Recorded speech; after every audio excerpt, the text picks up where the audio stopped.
Wife had one night with first love, what should I do? Hi everyone, welcome back to another Reddit cheating story. Before we start, please hit the subscribe button and click the notification bell so you won't miss another cheating story goes live. The wound is still fresh as this happened Memorial Day weekend, and I found out about it just 2 days ago. Be warned, this may be a bit on the long side. My friend I'm currently crashing on the couch of directed me to this sub as a place to vent and get insight on my situation. My wife Mary and I have been together 6 years, married for 4 of them. We met at the tail end of our time in college. She had months prior gotten out of a relationship, whereas I have never been in an actual relationship to that point. I was a player, or a fuckboy as they call them these days. I admit that in my later teens, well into my 20s before I met her, I played the field. When we started dating officially, she knew well of my body count because a couple of associates were among the numbers. She's only had 2 sexual partners aside from me, the guy she dated in college for 2 years before she met me, and her HS boyfriend Nate, who happens to be the guy she cheated on me with. I'll spare you the life story of our marriage. We have no kids. We both are professionals and live in an apartment here in New York. There have been 0 hiccups in our relationship. Just the usual spats married couples have. There's been no lack of intimacy, affection or communication. This is why I'm so absolutely blindsided by this. The last couple of weeks Mary had been acting strange. She was being a lot more clingy and lovey-dovey with me than normal. She's always been an attentive woman, but it felt like she was going out of her way the last couple weeks. And it also seemed as if there was something eating her up inside, but when I asked if something was wrong she'd say it was nothing. I now know that it was anything but nothing. 2 days ago, Mary comes to me as I'm doing my evening workout and says she has something to tell me. I ask what, and she drops a nuke on me. She had sex with Nate at her parents' Memorial Day shindig in her hometown, Metuchen, NJ. They have this event every year, and this year I was unable to go because I had other obligations to tend to regarding my business. Turns out Nate had returned to the East Coast after being over in Japan for decades. From what she's told me about Nate, he was a military baby, and the reason they broke up is because his father ended up on a 4-year deployment to Okinawa. This was told to me early in our relationship. Nate apparently stayed in Japan for years after, and has recently returned to the US. Long story short, as she says, there was alcohol and lots of conversation of the old times. Old feelings flared up, and by evening's end she ended up back at his place where they had sex. I'm usually a calm, level-headed guy, but I admit I lost my shit. It took all I could muster not to throw her out of a window. I cursed her 50 ways to Sunday and stormed out of our apartment. I didn't even bother packing anything, I just left. She tried to beg and plead for me not to go, and made an attempt to block my way to the door, but I shoved her out of the way and slammed the door behind me. In hindsight I know that's probably going to cost me, but it is what it is.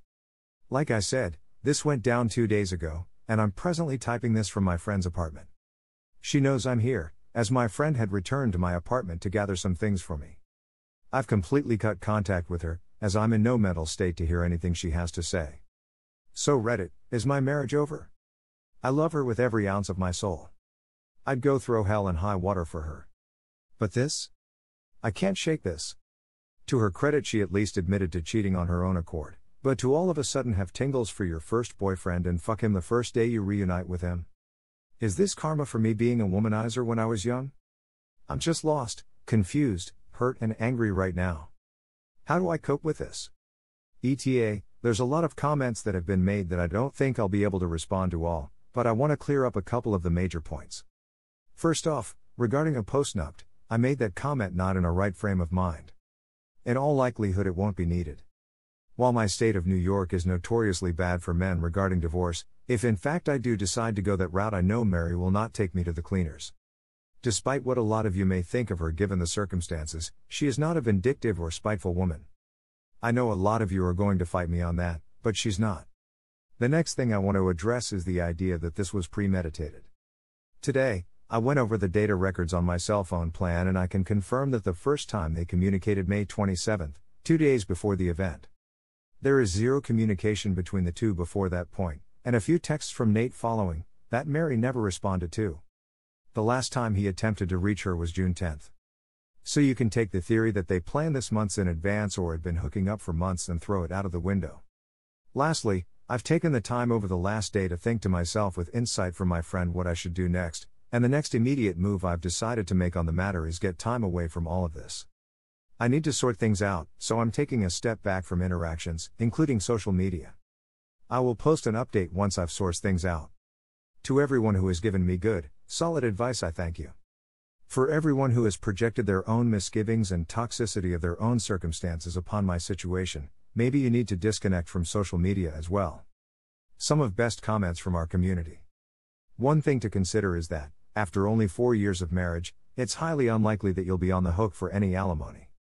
No children equals no child support. And since cheating is an absolute deal breaker for me, I would be gone. If you stay, you run the risk of it happening again, except in the future, there is likely to be children and other factors preventing a simple divorce. You do understand that you're being trickle-truth here, right buddy? Are you supposed to believe that her AP just randomly showed up at her family's Memorial Day event after living all over the world? She was, and probably is, in contact with him. He was invited to that event as soon as she knew you couldn't make it, and she damn well knew that they were gonna hook up. I'm sure that she's scrubbed her social media and messaging apps by now, so getting her phone will become a waste of time. BTW, if you actually believe that you need a post-nup your marriage is over, think about it.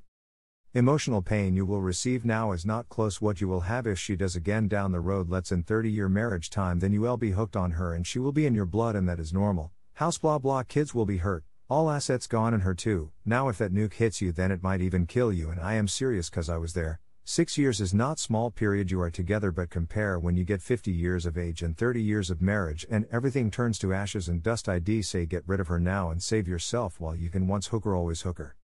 This approach is pointless. I know, I've been there.